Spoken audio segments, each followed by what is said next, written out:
Welcome, everyone. As we learned a segment called For the Shabbos Table, and we now only have back to one sponsor.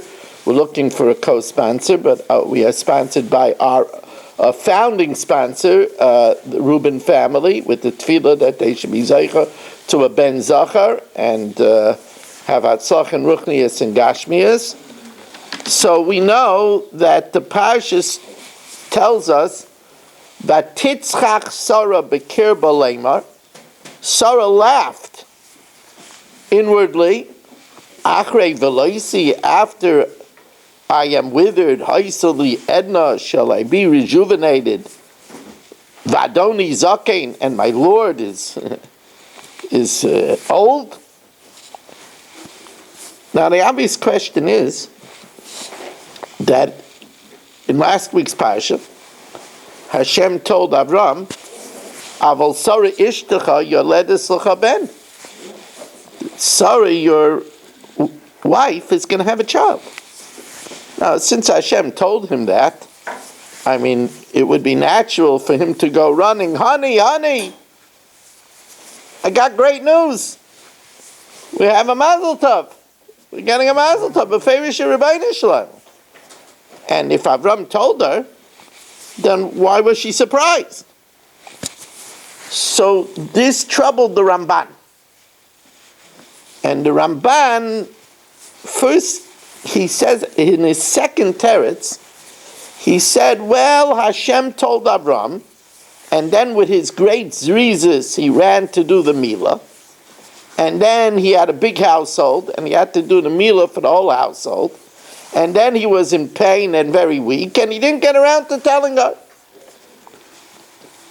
It's this answer is quite almost unbelievable. You know, Sarah was waiting at that moment 74 years. It says that Avram was 25, he married Sarah at 15. So now she's going on 89. They're married 74 years. 74 years you're waiting for a child. You know, you would think that immediately, no matter what, you go and tell your wife the great news. You know, it says that when Sarah Bas Asher got such tremendous longevity, because she was the one that told Yaakov, Oid Yosef Chai, you give people news, good news. That's an amazing thing to give people good news. It's a rather remarkable answer. The Maisa is, the Ramban then says another answer. Ramban says that Avraham Avinu knew that Sarah was a great prophetess. She was one of the 7 prophetess. And therefore, Avraham said, if Hashem didn't tell her, then it's not my right to tell her. No, it says all over the Torah, Vayidaber Hashem al Moshe Leimar. Hashem spoke to Moshe Leimar, to say, which means that only where he told him to say. Vayidaber Hashem Moshe Leimar. If he didn't tell him to say, you don't say. This, you know, great people have control of their speech. This idea we see amongst the greatest of the great. Rivka, we'll learn, was having tremendous pain when she was pregnant. Every time she passed the church, the baby lurched. Every time she passed the Beis Medrash, the baby lurched. She went and she asked Shane, and he told them that you have twins, and they're going to be 2 very different people. So she had already, from the womb, information that Asa, because it wasn't Yaakov, Asa was drawn towards the church, towards bad. And that one will always be above the other. And she also had the information that Rav Yavod Tzair, that the older one will serve the younger one. Now she could have, instead of conspiring to get Yitzchak to give the brachas to the younger one, she could have told him the prophecy. But she didn't, because it was given to her. I always say Rivka is the same letters as Kirba, because what went on inside her guided her, but she never told it, she never divulged it to Yitzchak. Yitzchak, it says the same way. There's a very, very famous Rashi that Yitzchak knew that Yosef was alive. It wouldn't make sense that Yaakov was being punished because for 22 years he didn't do kibbut av'ein, and Yitzchak should also be punished that he shouldn't know that his grandson was alive. So Rashi says Yitzchak was privy to the fact that Yosef was alive. He watched Yaakov suffer all those years and he didn't tell him. That's a remarkable thing. Well, what about the fact that Yosef in Mitzrayim, for 17 years, he never told Yaakov that the brothers sold him and put him into a pit full of snakes and scorpions. Not only that, but he didn't even stay alone with his father for 17 years so that his father shouldn't ask him, so tell me, Yosef, what happened? They had amazing control over their speech.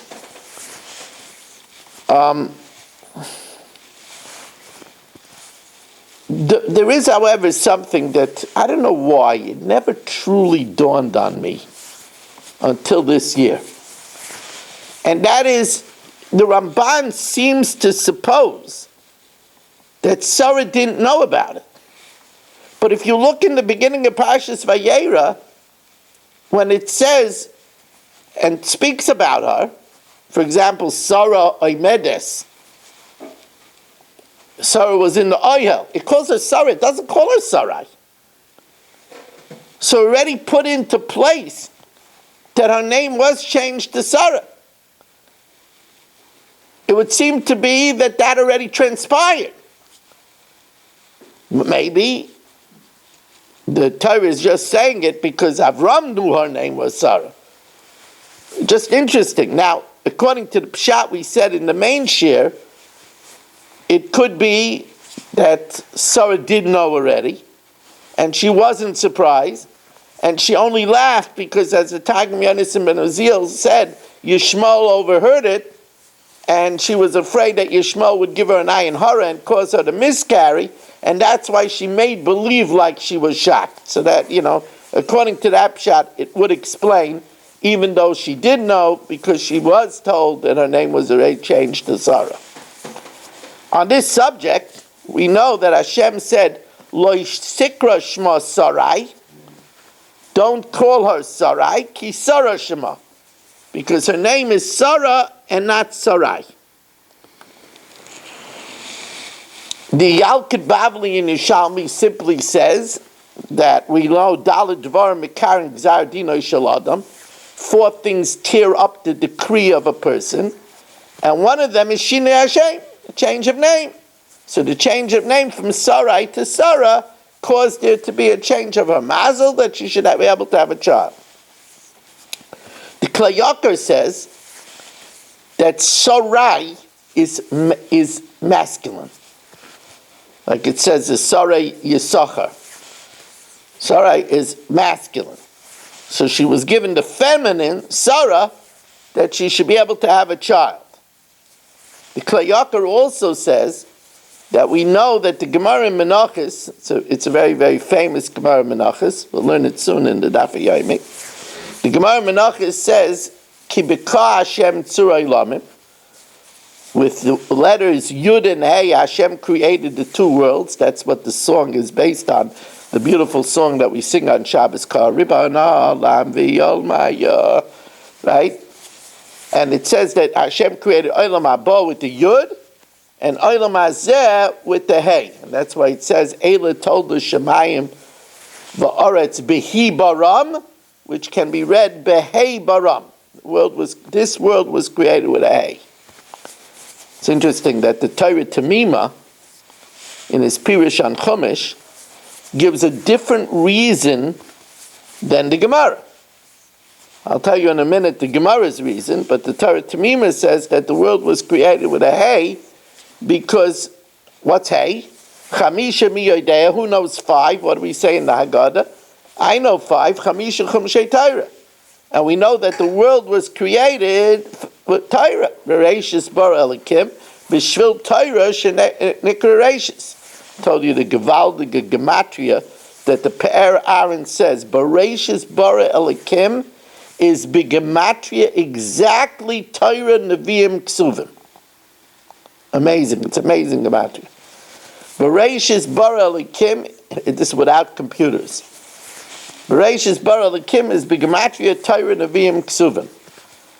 And that's so the world was created with hay because hay is Torah. Hay is Chamisha Chumshei Torah. However, that's not the reason the Gemara Menachos says. The Gemara Menachos says that the world was created with a hay because a hay is open at the bottom. And if you don't hold on, you fall to the abyss. In other words, if somebody is not actively taking precautions, you can't nonchalantly walk through this world and get Olam Haba. So the Gemara says that the next world was created with Yud because it's the smallest ladder and very few people get there. If you're not, like it says, Nitzar l'shayin chameira, you have to guard your tongue from speaking evil. If you're not on guard, you've already failed. Okay? It says that Yitzur shel Adam,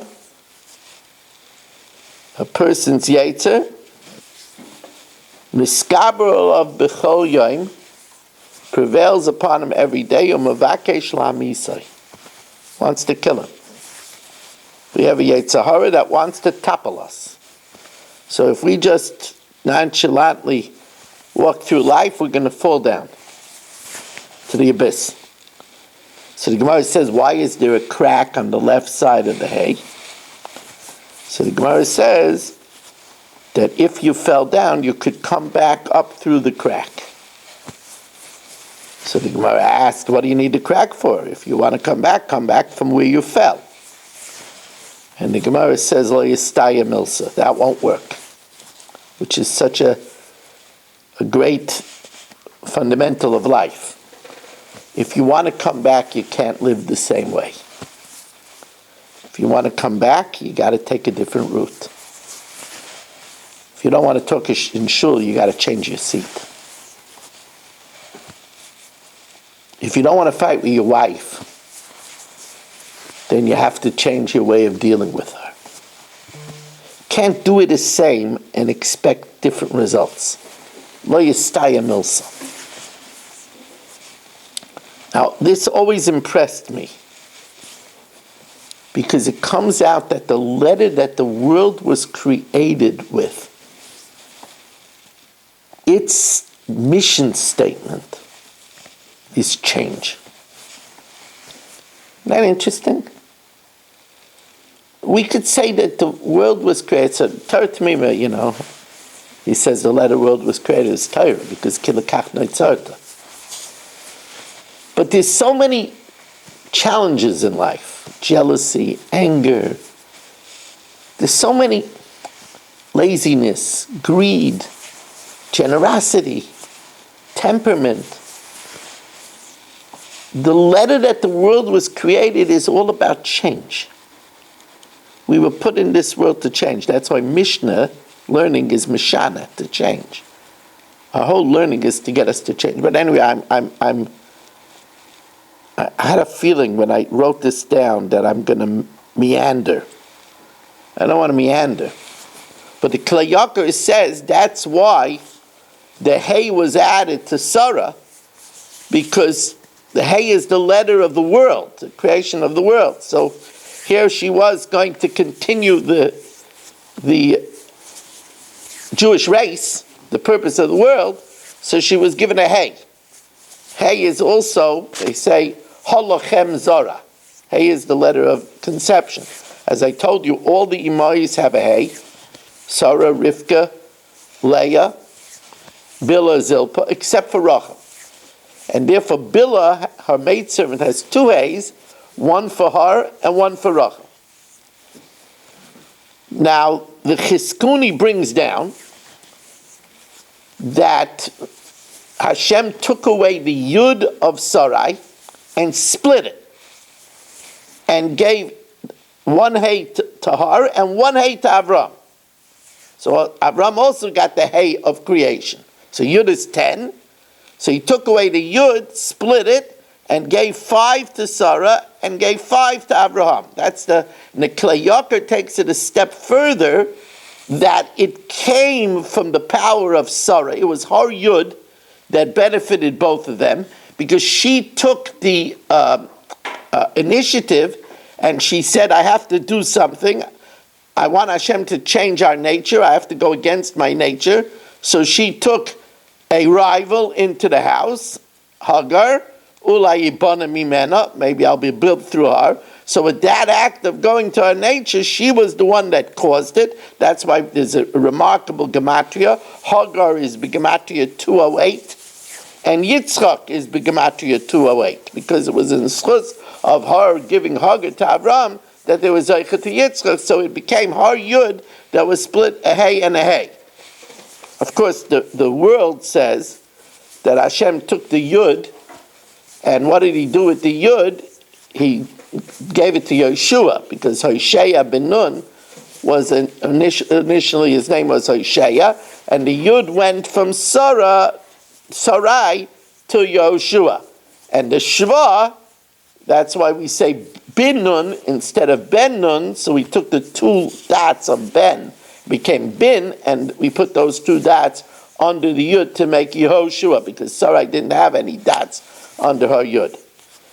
There is something that I always wondered about, and that is, instead of taking away the Yud, it's really hard to take away the Yud from Sarai. Because Sarai, what is an anagram of Sarai? Yasher.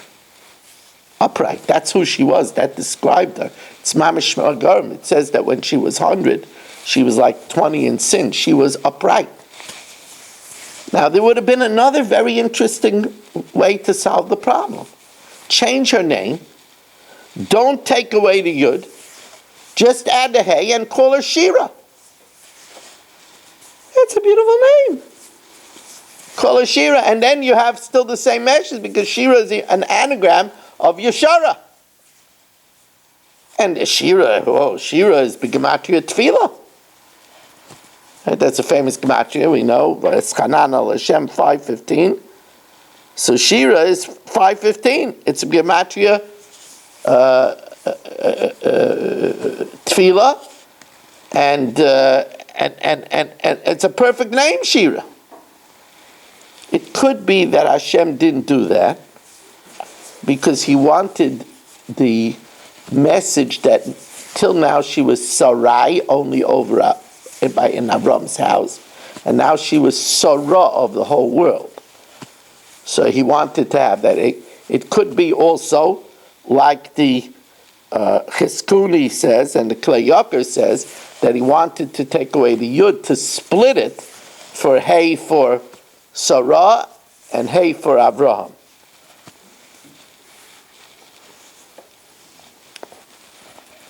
Now, again, following my message that I'm trying to drive home, that the Torah's instruction. On the 3rd day of his circumcision, he's in pain. So Hashem doesn't want anybody bothering him. So Hashem takes out the sun that makes it humanly impossible to go outside. But Avram is still sitting out, and Rashi tells us, when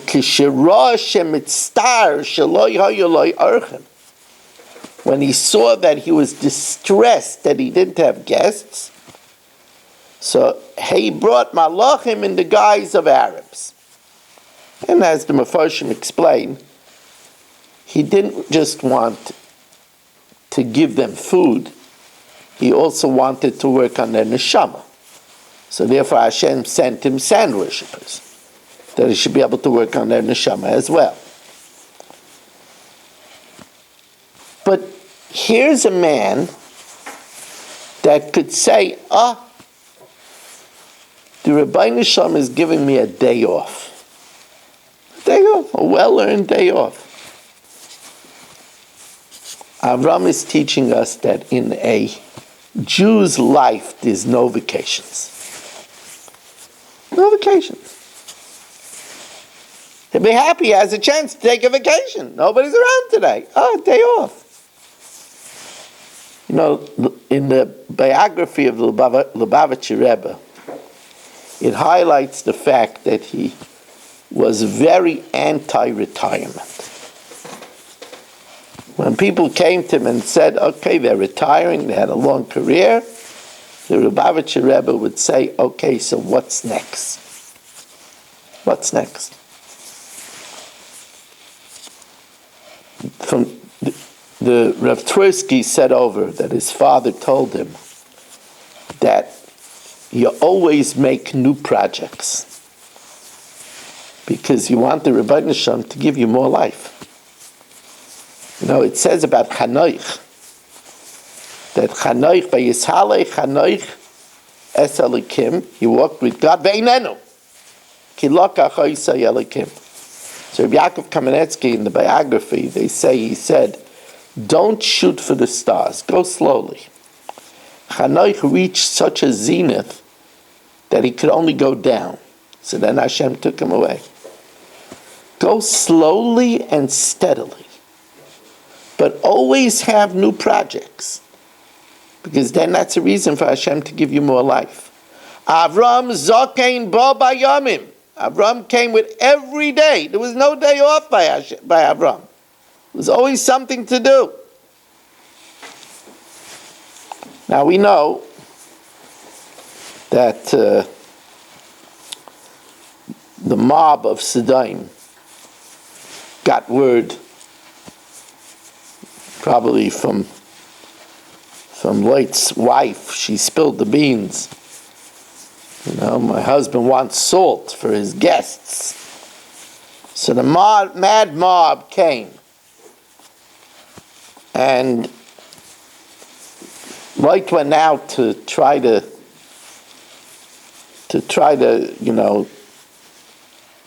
sweet talk them. Lot argued the whole night in defense of Sodom. You have to understand, you get a picture of a man here. Avraham Avinu tried and he failed. Maybe there's 50, maybe there's 40, maybe there's 30, maybe there's 20, maybe there's 10. Rav Miller said there were 3 million people in the 5 cities.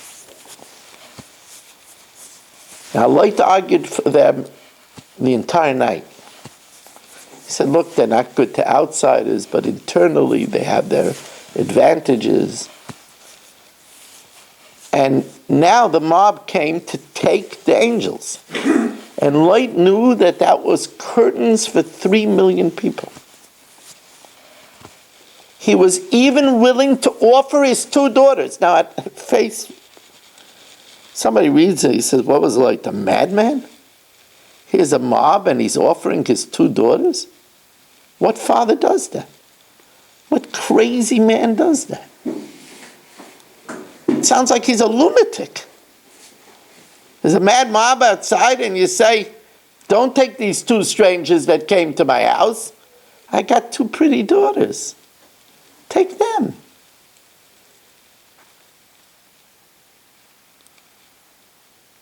But you know, they were willing. They wanted to save 3 million people. They knew if they went after the Malachim, it was curtains. So then Lot went out and tried to reason with them. So then they went after Lot. And they said, how are they going to do to him worse than they were going to do he risked his life. It's a different picture of Lot. The Malachim reached out and with angelic strength pulled him in. And then it says an interesting thing. This is an interesting thing. It's a mysterious thing. And they shut the door. And here it begs the question, why did they shut the door? Because what happened a minute later, it says that Hiku b'sanveirim, that Hashem smote them all with blindness. Vayilu limtzei apasach, and they wearied themselves to find the door. They couldn't find the door. So then why do you have to shut the door? Interesting question. Rav Shradron asked this question, gives an interesting answer. It says that when they were fleeing Sodom, Hashem said, Al tabeit acharecha, don't turn back. Why? Because you don't deserve to be saved. You're only being saved because of Avram. And if you don't deserve to be saved, you're not allowed to see the punishment. So Lot's wife, Edith, turned around and she turned into a pillar of salt. And therefore they closed the door, says Rav Shradron, because they weren't zeichet to see what was happening to them outside. Because they didn't deserve to be saved. I had another thought that they shut the door because they were telling Lot, Ad Kan. Lot was willing to go back out there again and argue with them again. And you got stricken with blindness. Don't you see the divine hand? It's amazing that it's pointed out that they got stricken with blindness and still Vayilu limtzei apasach, still they wanted to find the door. You got blindness, get the message. Go home. Lot was still willing to go outside, but they shut the door. They told him that's it. That's the end of the story. Hashem himtir al Sodom v'Amoira gofris v'eish. Hashem rained upon Sodom v'Amoira sulfur and fire. He nuked Sodom v'Amoira. I want to point out, by the way, I just want to tell you. And at the end of the day, Lot succeeded where Avram failed. Because they told him to run to the mountains, and he said, look, I'm afraid. I might not make it there. Let me go to Tzoyar. It's not as old as the other cities. V'aloi mitzurhi, it didn't sin as long. And spare them. And at least for 2 years, Hashem spared them. Maybe it's 1 million people. Lot indeed saved the city of Tzoyar. But Hashem imter al Sodom v'Amoira gofris v'eish. This was like a Hiroshima. Hashem rained down on Sodom v'Amoira sulfur and fire. Pirkei Rebbe Eliezer said it was Mida Keneged Mida because there was a terrible rule in Sodom that if you helped the poor person, you were burnt at the stake. And they burned people for helping poor people. And therefore they were incinerated. They were incinerated. The Pirkei Rebbe Eliezer actually said that Ploitis, the daughter of Lot, that was her name, Ploitis, was burnt at the stake for helping a poor person. There's different versions. We'll talk about that in a minute. But I want to tell you something. I said this many years ago. I never found it anywhere. Hashem said, I'm going down. Hakitzakosa aboilai. If it's true the screams that are coming to me, asukala, I'll destroy them. And Rashi says this refers to the Riva Achas, to the daughter of Lot, Ploitis, who was helping a poor man. and she was helping clandestinely because it was a capital offense. And they put surveillance on the man, and they caught her. They brought her up to a roof, undressed her, coated her with honey, and left her to be stung alive by bees. So the Misa that Rashi says, Misa Meshuna. And the message that they were giving was, you know, if you're a goody-goody, the poor people will bleed us alive. We'll show you. Here, be a goody-goody to the bees, and they're going to sting you to death. That was their message. But listen to what happened here. How they sealed their fate. Avram said, maybe this 50, maybe this 40, maybe this 30, maybe this 20, maybe this 10. Rashi said he didn't go less than 10 because Noach's family was 8. Noach, Nama, Shem, Cham, and Yafes, and their wives. That's 8. And Hashem didn't save it for 8. He said, maybe there's 9, and then you could combine the Shechina. So Rashi says they already looked for 9 and they didn't find it. But there was 9. There was Lot, his wife Edith, his 2 unmarried daughters, and his 2 married daughters and their husbands, and Pleitus. But they killed Pleitus. If they didn't kill Pleitus, there would have been 9. They would have been saved. So Hashem said, Hakitzakasa, let me see if it's true that they killed her. Let's talk a minute about Pleitus. So the Pirkei Rebbe Eliezer says she was called Pleitus because she was, Pleitus means Palat, saved. Pirkei Rebbe Eliezer says she was called Pleitus because she was born at the time that Avram came out of the Kivshan Eish. And she was called Pleitus to commemorate that Avram was Palat from the fire. It's an amazing thing according to this. I first realized this year. That like granddaughter, like grandfather. She was the granddaughter of Haran. Haran burnt in the fire, and she was burnt in the fire. Really interesting thing. There's 2 other reasons why she was called Pleitus. There's one opinion she was called Pleitus to commemorate she was born at the time that Avram saved Lot from Amraphel, from the 4 kings. And she was called Pleitus because they escaped after they were captured by Nimrod. There's this 3rd pshat why she was called Pleitus. It was Shema Garim, Al Shem HaOsid, that she would save an ani. Palat means that she saved an ani.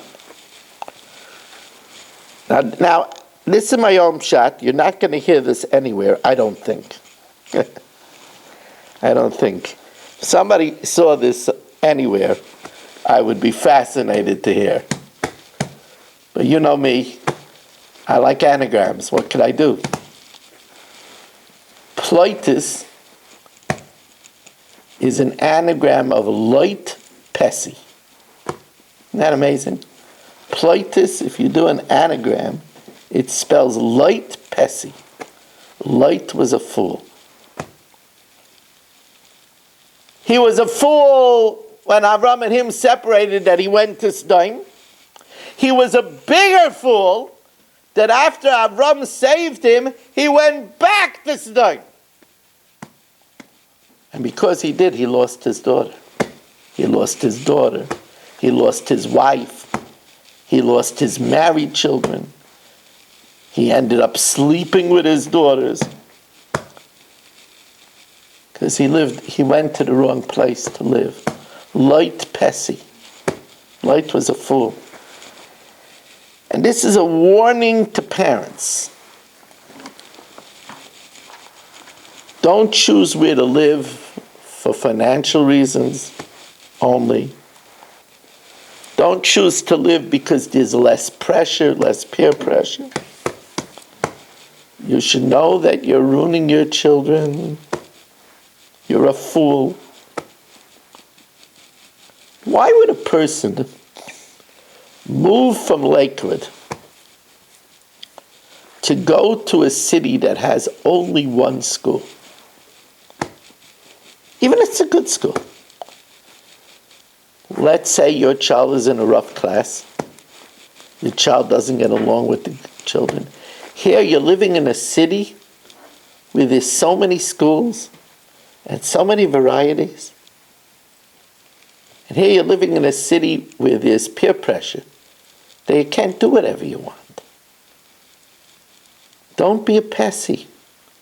Don't be a fool. I tell people they go to a bungalow colony. The bungalows are nice. The price is right. They have a nice swimming pool. People in the colony are more modern. Their children grow up. That's the way it is in bungalow colony romances. So the boy falls for a pretty neighbor who is much more modern. What did you do? I mean, it's not your son's fault. He has regular hormones. She's a sweet kid.